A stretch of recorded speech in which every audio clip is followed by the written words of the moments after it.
We're talking about the 56 Sigma 1.4 micro four thirds mount lens. And I'm going to be telling you right off the bat that I know that you already done a lot of the other reviews and everyone has told you that this is a great lens and all the other business. But you know what? For some reason, I don't think they show you enough beef, right? Where's the beef? Well, I'm going to be doing that a little bit more on this particular setup because I bought this lens. I bought this lens because I think you were looking at the same reason why I looked at it. You wanted the 1.4.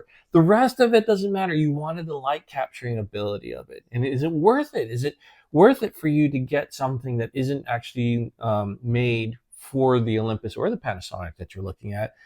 And I think all the reviews came out positive for this particular piece of glass. But I'm already going to make a recommendation that a lot of the other people haven't. Because you have to understand that this was my second purchase. This was my second purchase of a lens when I was still using my OMD Mark IV. And I thought it was a 56 millimeter lens. Well, yeah, it is a 56 millimeter lens. But what I mean is that I completely forgot about the fact that it's a crop factor. And so really it's 112. And it made me have an oh moment because when I put it on here and I started looking through it, it's like, And so you have to understand now you got to take about 15 steps back for you to basically take a shot of something, which is great because as a portrait lens, this is going to be great. It does its job. And you're going to see that because at the end, you're going to see some incredibly beautiful images of my daughter that I was able to pull off with this particular lens. But I needed the light capturing ability, and it came down to the fact that quite quickly I had to purchase the 17 millimeter Olympus 1.8 because I needed to basically be able to see a wider part of the image that comes about.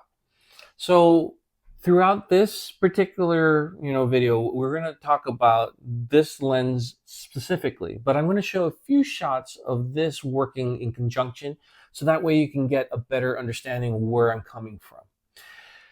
The light capturing ability of this lens is no joke. Ambient ability of this lens is no joke.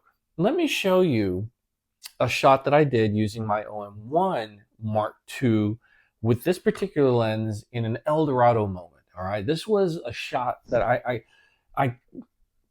you're not going to get to see ever again because I already know it doesn't exist anymore. The owners unfortunately took down this piece, which I like to call Hearth Phoenix.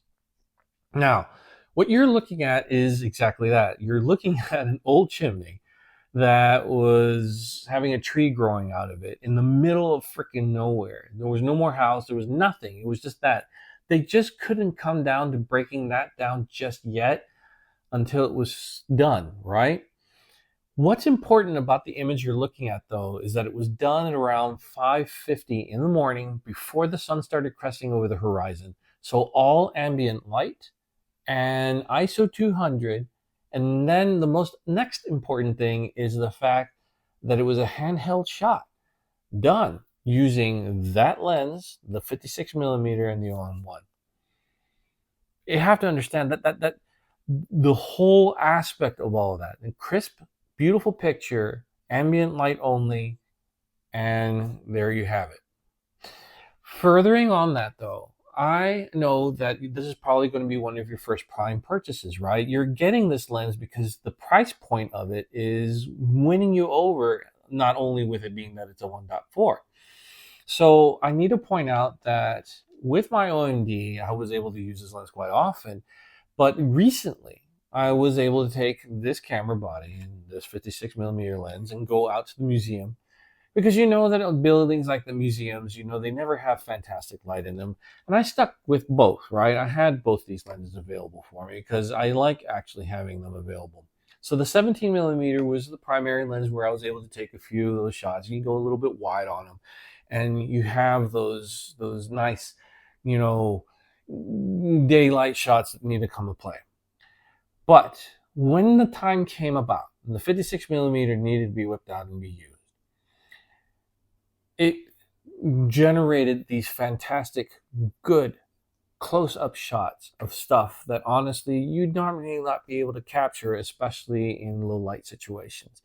And the most important of them all was in the end with my daughter, Renee, being in this fake cave here in Cincinnati Museum. They have this cave, thing that they have where they're trying to display what happens when you go underground. And I was able to resultingly get this particular shots. Now, the professional doesn't like the higher ISO images like these. But considering the fact that it was done using the 56 millimeter on auto, which I don't mind using the easy button sometimes, with a higher ISO that it was coming out with, I am not, as a parent, disappointed with these images at all. Mind you, again, all of these were taken without flash inside of an area that honestly its light was just crap. The 56 millimeter lens will do exactly what you're intending it to purchase it for. You'll gather a lot of light inside of whatever version of whatever Micro Four Thirds system that you're going to get. The more professional the camera is, obviously the better the result will come with this particular lens. But I do highly recommend that you follow through and get yourself the 17 millimeter as a backup, because again, I know that you're accounting for the fact that it is the 56 millimeter, but I'm promising you it's not going to be everything in a bag of chips when it don't have what you're looking for when you need to get that further away. And you got to go wide sometimes, and honestly, that's when the 17 millimeter is going to play the game for you. And these are truly inexpensive. You can buy them in the used market for in the hundreds, if not even less than that sometimes. So I do recommend highly get the 56 millimeter. You will not be disappointed. Get it a little bit with its little sister to go with it. Doesn't matter what version of the camera you get.